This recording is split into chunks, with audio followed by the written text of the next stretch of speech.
আসসালামু আলাইকুম দর্শক ভাইরা, কেমন আছেন? আশা করি সবাই ভালো আছেন। আমি আলহামদুলিল্লাহ ভালো আছি। তে আজকে আপনাদেরকে নতুন একটা বস্তু দেখাবার চাইতেছি। কারণ চিড়া সবাই খান, কিন্তু চিড়াটা কিভাবে বানানো হয় হয়তো কেউ জানেন না বা অনেকেই জানেন। তো আমরা আগে দেখছি যে ডেহি দিয়া চিড়া বানায়, কিন্তু এখন ভালো একটা মেশিন বেরিয়েছে, সেই ভালো মেশিন দিয়ে চিড়া বানায়।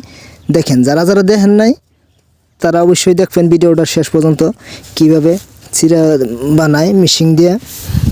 দেখেন, এই যে আগুন ইন্দা সিস্টেম করছে, এটা হাওয়া যাওয়ার সিস্টেম। ইন্দা হাওয়া গেতেছে, ওমবুরদা মল পড়তেছে, মল হেঁটে আগুন হইতেছে।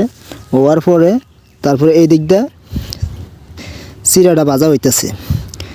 আর এই যেটা হলো চিড়ার ছাকনি, এই যেটার মধ্যে চিড়াটা দিছে দান্ডা বাইজা, এটা চিড়া দিছে। এই যে চিড়াটা দেখেন কি পরিমাণ সুন্দর হইতেছে পুরা।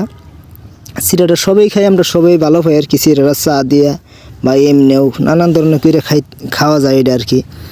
তো এইটা যখন চিড়াটা পুরা ফুলফিল হয়ে যাব, তখন এই চিড়াটা একদম ওকে হয়ে যাবো গা।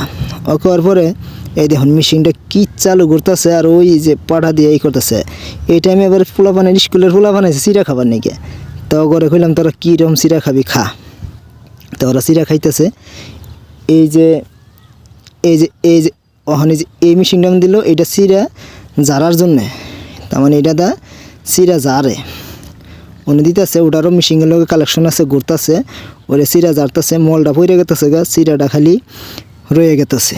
তো চিড়াটা রয়ে গেতেছে, এই চিড়াটা উমরার দিক দিয়ে পড়বো।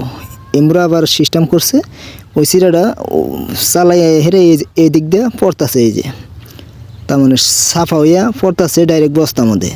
যার যার বস্তা আছে তার বস্তার মধ্যে পড়ে গেতেছে।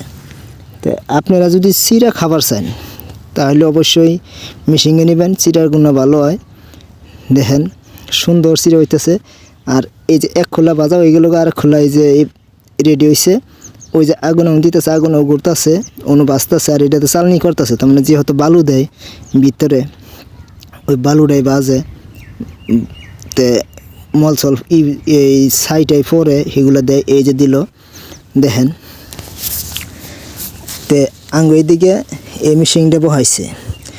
যদি কারো চিড়া খাবার মন ধরে, ধান নিয়ে বাইন চিড়া খুঁটে দেবো। ধানটা আবার কীভাবে দেওয়া লাগে সেটা সবাই জানে না। তেমন ধানটা ভিজাই থুইয়া গরম পানির মধ্যে ভিজাই থন লাগে, থুইয়া একদিন ভিজাই থোয়ার পরে নিয়ে হন লাগে। ধন্যবাদ।